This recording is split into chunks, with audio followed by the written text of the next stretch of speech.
Welcome to the Resilience Report, where we go beyond the headlines to spotlight the trailblazers redefining sustainable business. I'm your host, Lauren Scott. In each episode, I sit down with ecopreneurs and lighthouse leaders, visionaries, who are tackling our planet's toughest challenges and proving that business can be a force for good. Thanks for joining me as we explore what's possible and what's next on the path to a more resilient future. Water touches every part of our lives, from the health of our oceans to the resilience of our communities. And in this conversation, I sat down with Kendra MacDonald, CEO of Canada's Ocean Supercluster, who brings the collective voice of industries that depend on water, from fisheries and energy to technology and beyond. Based in Atlantic Canada, Kendra is at the forefront of bringing industries together to build a more resilient ocean future. Before joining Canada's Ocean Supercluster, Kendra was a partner at Deloitte and served as Chief Audit Executive for Deloitte Global. A sought-after speaker on innovation, the future of work, and disruptive technologies, she also serves on the board of the Canadian Chamber of Commerce. With global experience in Ottawa, Montreal, Australia, and Hong Kong, Kendra has called St. John's, Newfoundland home since 2010, where she lives with her husband and 2 children. In this episode, she shares with me why listening to diverse perspectives is critical for tackling ocean challenges, how collaboration across sectors sparks innovation, and why the future of resilient business is inseparable from the future of our oceans. Welcome back to another episode of the Resilience Report. I'm really excited for today's conversation. I think I have been since we set this up, but then especially after this past week, I just spent a family holiday along the coast of the St. Lawrence in Charlevoix, Quebec. And I think when you're in proximity to water like that, you just really realize how reliant we are on our waterways across the country when it comes to obviously our human health and the planetary health, but also our economic health. And today we have an expert who's going to be able to kind of talk to us of this intersection. So with that, welcome to the show, Kendra. Thanks so much. It's a pleasure to be here. While we were doing some of the research for this show, I came across this term that Canada is sometimes referred to as an ocean nation. And this definitely makes sense geographically for our listeners to think of where we're positioned. We're touching coast to coast to coast in terms of that ocean placement. And yet there's a lot of conversation, maybe Canada having some untapped potential. So could you speak a little bit more about where we find ourselves today? Yeah, absolutely. So, as you've mentioned, we not only touch on 3 oceans, we actually have the longest coastline in the world. And close to half of that is actually Arctic. And then we have the 4th largest ocean territory. And when you actually look at our GDP contribution to their ocean economy contribution to GDP for Canada, we're about half the world average. So the world average is about 3.2, and we sit at about 1.8. And the ocean economy globally is set to double by 2030. According to the OECD, they've come out recently and said it's actually doubled probably by 2025 based on the current growth that they're seeing. And if you look at Canada, so that's $3 trillion US dollars, and we're about 50 billion Canadian. So that creates lots of opportunity for growth to take advantage of the natural assets that we have, and then the growth potential globally, and really bring those two together. And it might be a very basic question, but if I'm having it, I'm thinking maybe at least a couple of our listeners are having it. If we say ocean economy, what do we mean by that? Yeah, so I think that is part of the challenge. So we talk about ocean economy or blue economy or sustainable blue economy. Now we're talking about the regenerative ocean economy. And it really is everything that is touching the ocean. So it is impacting, jobs and livelihoods. It is the fishery. It is shipping. It's aquaculture. It's actually a big piece is actually ocean tourism globally is a big piece of the ocean economy. That's shipbuilding. And so it is quite vast. And, we tend to think about it. We think about, shipping as part of transportation, or we think about ocean tourism as part of tourism, but those all fit into what is the blue economy or ocean economy. Thank you for clarifying that. And those stats at the beginning just go to show how much this industry is going to be booming globally over the next few years. Where does Canada find itself? I mean, obviously we have that natural positioning in terms of being a strong player. So maybe could you share a bit more about those strengths and what make us unique in that sense, but then perhaps some areas where we can continue to strengthen as an economy?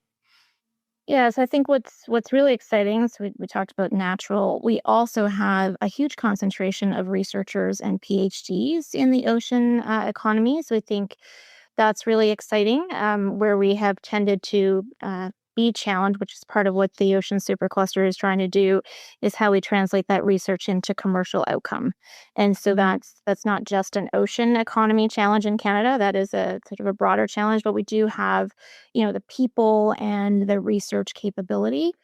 The other thing, especially in this moment, is we have a lot of technology capability and particularly artificial intelligence. So when you look at the ocean, for example, right now, we only have about just over 25% of the ocean floor mapped to sort of high fidelity mapping. And there's a lot of work being done to try to collect a lot of that missing data so we can make better decisions. And that's going to be lots of data that will feed into artificial intelligence. So again, we have a strong research capability in artificial intelligence, a huge opportunity to be able to bring that into the ocean economy.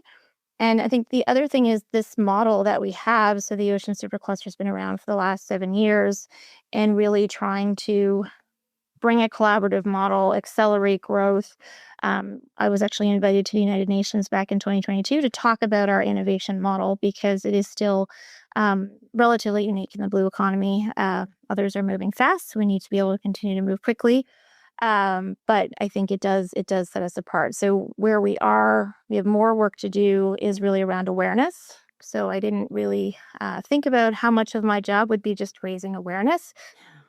One of our challenges is most of our people are not on the coast. So you think about where that coastline is, not heavily populated in the Arctic, which is almost half of that coastline.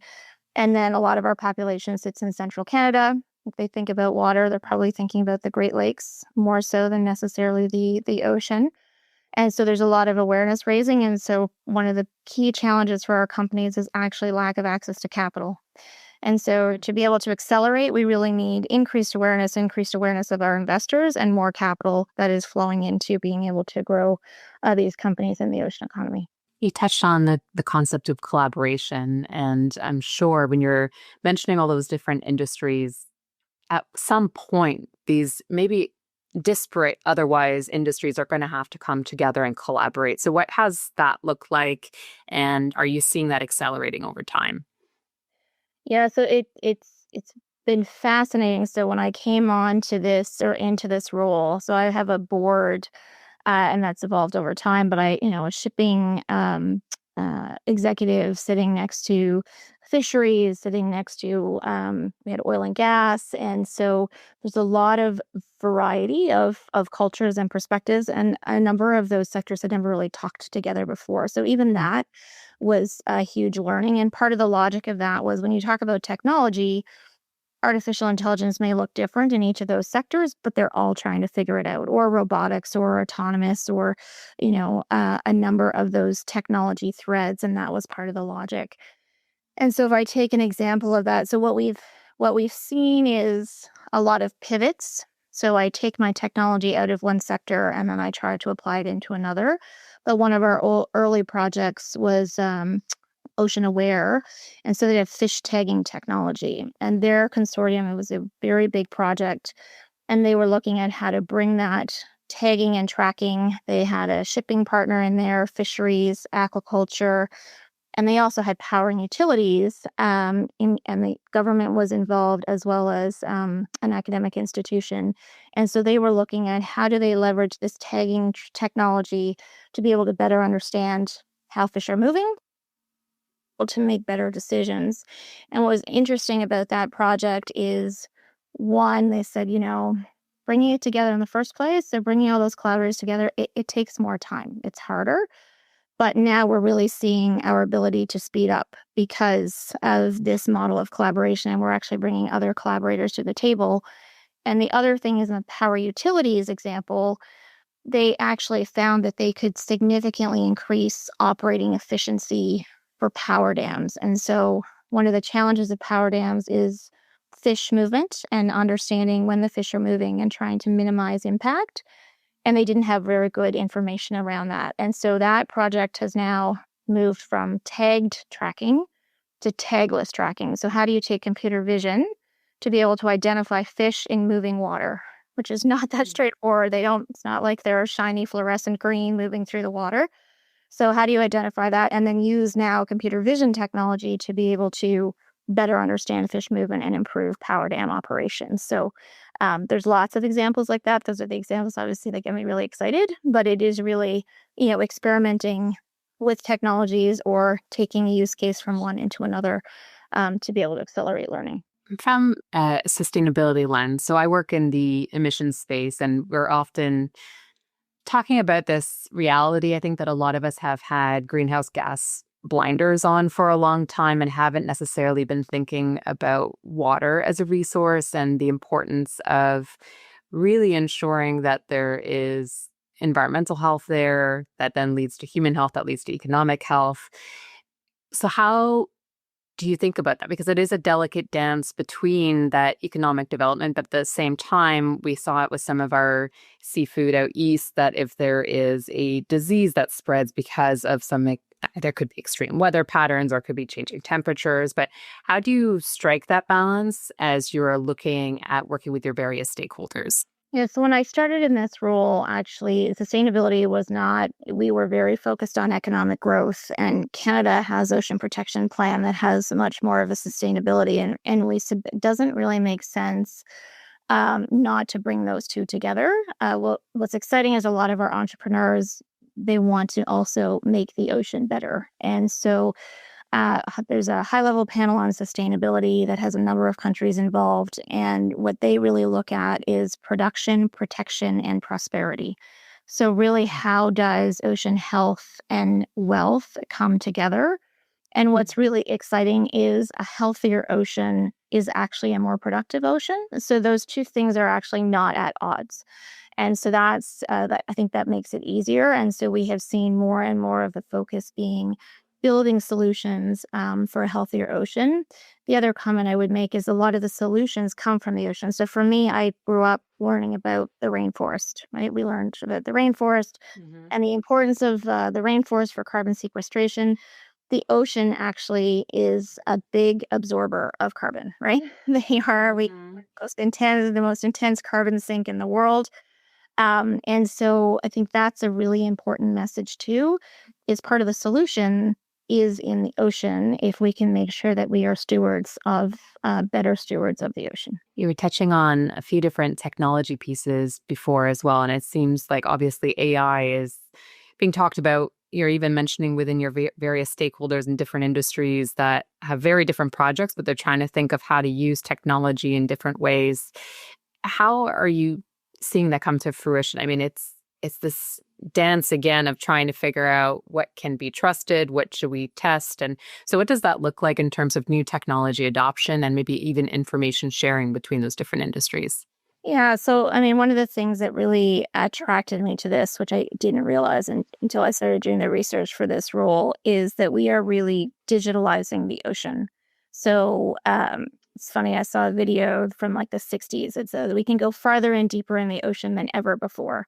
And every decade that becomes truer and truer and truer. And now we truly can, with the technology that we have, reach all parts of the ocean. And so, I mean, I talk about AI, but it's really data-driven decision making. So how do we understand the ocean better so that everything that we do on the ocean and in the ocean and under the ocean is done more efficiently, more effectively, and with less impact? And so we are seeing the technologies, you need to be able to collect the data. So if you think about on land, we have these communication networks. We worry if we're in the woods and we don't have a connection. When you're in remote ocean, that becomes even more complicated and even more expensive. And so we are seeing everything from autonomous platforms. So now we can increase safety by having fewer people on the water. We can reduce cost because we're able to use these autonomous ships that would have previously been these massive research vessels with lots of people on for long periods of time trying to go to remote places to collect data. We've got increases in sensor technology. So we are going to see this more called instrumented oceans. So being able to collect all of this data with much, again, lower cost technology. Drones, right? So we have, for example, a project that is in the Arctic trying to create a more harsh environment resistant drone. But those drones can do inspections on ocean assets, access places that people can't easily get to, improve safety. And so, I think we're just scratching the surface of how technology is going to come into the ocean, and then the increased information that we've got. Last example I'll give is a shipping company. So they now have their ships covered in sensors, right? They have sensors for everything. But that is collecting huge amounts of data, and they're still needing the insights from that data. And so that's where we are, is trying to figure out how to collect the data, and then what is the information that we're actually getting that makes our businesses better, as well as our use of the ocean less impactful. That's fascinating. And as a layperson thinking of this and who grew up in the 90s, I was thinking even Titanic. So when Titanic came out, I remember thinking the videos that James Cameron at the time got were phenomenal. It was like seeing the Titanic for the first time. But 25 plus years later, you're seeing how different that looks and the imagery that we're able to get. And I'm sure that's such a surface part of the ocean versus all of the deep work that is going on right now. So it's fascinating to be able to even just think about where that's going. And to your point, data is such a critical key. I work in the built space, and we think that data in a building is complicated, but data in the ocean must be exponentially more complicated as how you pull that information together. Absolutely. And I think the other maybe piece that's exciting to that when we talk about human health is there is so much of the biodiversity in the ocean that is new. We're finding new things all the time. And so if you take pharmaceuticals, for example, and new antibiotics and new drugs, there's solutions that we can find in the ocean. And equally, if you look at fashion, the fashion industry and beauty products are increasingly, as they're looking to have more nature-based ingredients, they are also looking to the ocean for those. We have listeners who are business leaders across all different industries. And what's always a challenging part of whether it is on more the business side or the sustainability side, and to your point, they often overlap, but is thinking about what are the right metrics in order to measure success. So what sort of KPIs does your organization have or your stakeholders have to see is what you're doing working and what needs to change in order to really succeed to that next level? Part of our model by design is we are co-invested, right? So we put in about 40%, and then we have at least two other investors that are co-investing. And so the projects are evaluated based on their outcomes, both in terms of their growth. So we are focused on commercialization. So what is the growth opportunity? But obviously the growth opportunity is driven by demand, and increasingly customers, especially internationally, are looking for sustainability outcomes as well, right? So they're looking for whether it's emissions reduction or increased circularity or in some cases, more Indigenous engagement, whatever those different impacts are. And so we have both the co-investor who is not going to continue to invest unless they're achieving their outcomes. Often we have that customer that is able to say whether or not their needs are being met. And then we look at the project itself in terms of what it said it was going to do and what it is actually achieving. We don't measure sort of GHG emissions. In some cases, our project is improving efficiency of operations, and there is an expectation that there will be savings down the line, but we're not necessarily, tracking that all the way through. We have in other cases where the project itself has, because they want to be able to demonstrate that outcome, so they do their own third-party verification, so they're able to support whatever intended outcome they were trying to achieve. So it really depends. I would say, we just had our first round of projects finishing in 2024. This is a live thing that we're looking at.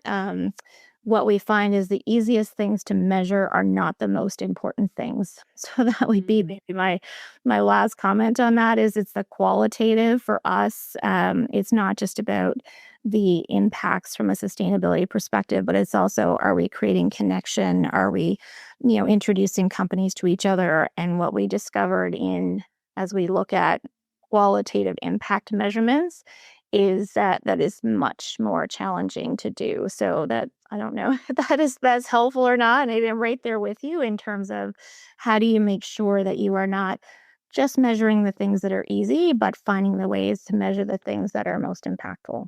Well, to that end, actually, our last podcast episode that is not live yet at the time of the recording, but will be by the time that this airs, is we were speaking to a sustainability impact leader at a fashion brand. And she was talking about how, in order for them to reduce their emissions, they are switching from sourcing the materials that are coming in by plane to by boat. And she was saying that has a completely different way of thinking about it. And there's some challenging metrics in there because traditionally a lot of businesses are asked to think about, especially fashion, as quick as possible. And she was saying sometimes if you're then transitioning to boat and your zipper delivery doesn't happen, that your entire garment might get delayed. And so it's, to your point, I think it's so challenging to think about how all of these interwoven KPIs work together. And maybe some of it is more qualitative versus necessarily quantitative. Yes, when you look at supply chain, right, between 80 and 90% of all our goods are actually coming by ship. Marine transport is a significant emitter and a hard to abate industry. So there is increasing pressure, and we're actually seeing lots of different solutions that are trying to both improve fuel efficiency in the short term and then develop our alternative fuels or sources of power, electrification, for example, in the longer term. It's so exciting. And I'm really curious to know a little bit more about your own trajectory into this space. You have such an impressive background as with this beautiful chapter at Deloitte. So can you share a little bit how that transition happened and then what you're able to bring from that experience into the work that you do today? So I adopted my daughter. She's just turned 16, so about 14 years ago. And I think through that process, I got more interested in the world that I was sort of bringing her into. And so Deloitte at the time had done several studies on the future of Canada and productivity, exporting. And they did one on, it was called Age of Vulnerability, so about a decade ago. And one of the things that it said was Canadian businesses were underinvesting in technology. In fact, there were these new technologies that were coming along at the time. It was robotics and AI, and it was 3D printing. And they said, well, not only are we not investing in these technologies or adopting these technologies fast enough, we, in about 38% of businesses don't even know what they are. So we did this, survey. They don't even know what they are. That might be hard to imagine today with AI, but 10 years ago, it was definitely not as pervasive as it is today. And so I got really interested in that. I was on Deloitte's Innovation Council, which was promoting these technologies to companies.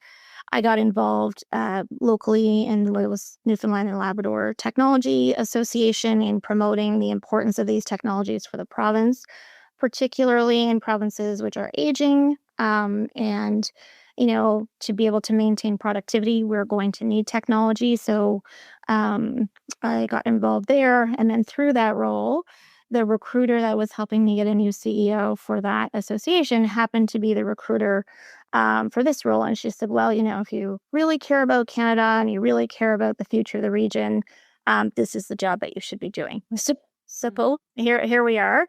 But I was absolutely amazed when I did the research in terms of the size of the opportunity. And to your point, I looked and said, well, okay, this is a big transition. But if you look at a lot of what I think is important to this role, so just reflecting actually the other day on collaboration. So a partnership model that Deloitte has is actually a unique model in terms of how you learn to collaborate with teams. I worked internationally, so you're collaborating with other countries, you're collaborating with other parts of the country, you're collaborating with other parts of the organization that have very different skill sets. So I think you learn about alignment and collaboration and project management and complexity. So I think I brought and communication. So that was definitely one thing the learning mindset, right? So I think I started at Deloitte as a co-op student, worked in multiple cities, worked in multiple countries. And so you really need to bring that mindset and learning mindset. And so I think I bring that into what our companies are doing, how we're building our own organization, how do we maximize the collaboration. And then I do also, I mean, we are government funded and we have lots of reporting. So the core skill sets as being an accountant by background and risk management, um, I bring all those to the table as well. But I would say that the soft skills are the ones that are, as you get further in your career, your soft skills become the most important and perhaps the hardest. And that's the technical skills become less relevant. You touched on the fact that you also, as part of this, were moving around. I believe you lived in everywhere from Hong Kong to Moscow. So that's, I think, just incredible to see that international experience. And then you brought this back to Canada, as you mentioned earlier on, and set up shop to maximize your impact within St. John's, Newfoundland. And first off, hats off to your tourism board, because I think everyone in Canada now knows what Newfoundland looks like. And for our listeners who are less familiar with it, please look it up because it is spectacular. But could you share, was it linked to the role itself that kind of encouraged you to set up shop, or what was that move like in order to maximize your impact here locally? Yeah, so the move to Newfoundland actually predated this role. So when I became a partner at Deloitte almost 20 years ago now, I was asked if I would take on the leadership of the Atlantic risk practice at the time. And so my mother is from Nova Scotia. My brother was actually born in Nova Scotia. We spent a year early on living in and around Halifax. And so originally I was going to move to Halifax, and for a number of reasons, Newfoundland made more sense at the time for the business. And then I met my husband, as as many Newfoundland stories so. And so we have been, so what was meant to be kind of 3 to 5 years and then back to central Canada turned into 15 years. And we're just about to celebrate our 11th wedding anniversary.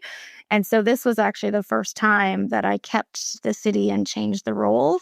If you look, I had always stayed with Deloitte and then changed countries or cities. This was the first that I switched. And then, this role, we are actually in our teams across, I think, 8 provinces. So, but it obviously made a lot of sense to be able to have leaders both in St. John's and we have a significant team in Nova Scotia as well. Another part of your background as well is that deep involvement on boards. And this is actually a question we've gotten from a few of our listeners who are maybe mid-career thinking about how they can maximize their impact, maybe beyond their day-to-day at the office. They also are thinking about getting involved in a board. Do you have any advice for those leaders who are considering that, not transition maybe, but that addition to what they're working on? Yeah, I mean, I would say first thing is get involved in a board with something that you are interested in. So not-for-profit boards can take up a lot of time. They are, often passion projects. So in my example, my dad passed away from lupus in 2001. And so I joined the Lupus Canada board in 2004. And then I was on that board for 12 years. So, once you do get involved, often there's a long journey there. So I think the other thing I would say is, make sure that you're spending the time. So you never know. I think not-for-profit boards can be a great way to be able to build your network, but you want to make sure that you are taking it on and able to deliver. Ask good questions. I think another thing in this moment is you can get involved so what I did is I got involved in a committee first. And so I got to see and how the organization operated and how it was a fit for me. And it wasn't as big a commitment as kind of stepping right onto the board. A lot of cases you can get involved in sort of a fundraising activity, or there's an event that you can get involved with, and that gives you a sense before you kind of step into a full commitment. So, yeah, I think not-for-profit, it's incredibly rewarding. I think it is a great way to build skills. It's a great way to be able to connect, to learn how to ask really good questions. But it is also a time commitment. And so making sure that you're not doing it just that's something that, they want to, it's a moment to have that thing on their CV. I would I would strongly recommend do not do it for that reason. Make sure that you're doing something that you are going to be connected to and passionate about, so that you are putting in the time and the effort that that not-for-profit board is going to need. On that motivation end as well, I think sometimes when we're doing work maybe more broadly, whether it is within the ocean innovation space or certainly sustainability, a lot of our objectives can feel really far off. For if I go back to my own example of emissions, we're often working in the 2040 timeline, and it can feel a little challenging to feel that motivation or that energy and excitement when something can feel so far away. So, how do you work with your stakeholders or maybe even yourself to keep that motivation going when you do have those longer time frames? Yeah, I mean, I think the most important thing is reminding yourself of the purpose. And so I think we can get really into the day and day-to-day grind of what it is that we're doing, and the frustration of whether it's, a regulatory or a government cycle, or whatever it is that is happening. So trying to stay really focused on purpose. I had one of my stakeholders before I'd even started, when I first took on this role, and he said, no pressure, Kendra, but whether or not my grandchildren can stay in Atlantic Canada depends on whether or not you succeed in this role. Oh my gosh. So that is motivating and terrifying, I would say, a little bit at the same time. But I think staying connected to purpose, and what we've seen with our teams, we are, as I mentioned, we're in about 8 provinces, and so we work remotely. And so when we bring the team together, we really have we recognize that, if you're sitting doing your particular role, you're not necessarily reminded of the purpose every day. And so when we bring the team together twice a year in person, that's one of the things that we really make sure that we do. I had one of my staff who said, when I actually listened to this project talking about, the fact that they are trying to bring fresh water to the world, or they're trying to, whatever that outcome is, now I can take my frustration with XYZ thing with a grain of salt, right? Because I can be excited about what it is that they're trying to do. So it changes the lens. So I think that that purpose, staying focused on what it is that you're trying to do, why it is that you're doing it, why it matters, can help keep you going when you just shake your head and say, what is happening right now? Yeah, no pressure at all with that statement, though. Their grandchildren being able to stay in the region or not. I'm sure that some of it, some days probably feel a little heavier than others when you are trying to move these large projects. You mentioned connection to purpose is a big thing to be able to keep that motivation up for yourself. Do you have other tools in your toolbox as well that help keep you energized and able to kind of recommit to the work over the years? Yeah, I mean, I think the other big one, and I'm a perfectionist by background, so this is something that I'm not great at, but is really celebrating the wins, right? So you may not be getting to that big thing. So we have set, for example, with the Ocean Supercluster, Ambition 2035. So this big growth target for Canada, we think it's awesome, but 2035 is a long way away. And so how do we make sure that we are celebrating as a project succeeds, when we're able to get an opportunity in a new market? What are those little things? Because I think celebrating the little wins gives you the energy and the momentum to keep going. So I do think that's incredibly important. And taking the moment, celebrating as an individual, but also making sure that you're celebrating with the team. If our listeners want to learn more about maybe some of these wins of Ocean Supercluster or even the larger big projects that you're working on, where would you recommend that they go and check out? The best place to go would be our website. So it's just oceansupercluster.ca. And so we have a series called Story to Tell, which we're actually going just into our 6th season, actually this fall. And they're little snippets from our projects talking about what it is that they're trying to do. You can also check out On the Job. So I think one of our challenges in the ocean, back to that awareness piece, is we tend to think about ocean in traditional roles. So it's the marine biologists and working with the dolphins and the whales, which is all very incredibly important. But there's all these new technology jobs, as we've talked about. So On the Job is a series of 6 videos. Sean Kanungo, which some of you may be familiar with, he's the author of The Bold Ones. And he did a series for us of highlighting across the country some of the new and emerging jobs in oceans. So you could check that out too. It's just on the job campaign. Yeah. Would love to end this episode the same way we do with every episode, but I really think you'll bring a very meaningful lens to this, which is, what do you think it will take for businesses and leaders to be resilient going forward? So I think I'll pull again on that purpose lens. So I think staying focused on what it is that you're trying to do, at the same time being adaptable to how you do it. So we're seeing the speed of technological change. The technology or the solution that you thought you were going to bring to that problem might not be the same today as it was previously. The business model, the partnerships. So it's that balance of being open and adaptable and flexible to the change that is all around us, but at the same time staying laser focused to that purpose. And I think that combination, and back to celebrating the wins along the way is incredibly important. But I do think that balance of not letting the change grind you down and really embracing it to be able to see it as a new way to achieve that outcome is key to resilience. Well, thank you so much for all that you do, Kendra. And thank you for bringing awareness to this. To your point, I think this is an area that all of us can think about more, whether it is from a jobs perspective, whether it is a technology perspective, or just overall the impact that this has on our broader environment. So thank you for all of the incredible work that you do. Thank you so much for the opportunity. Really appreciate it.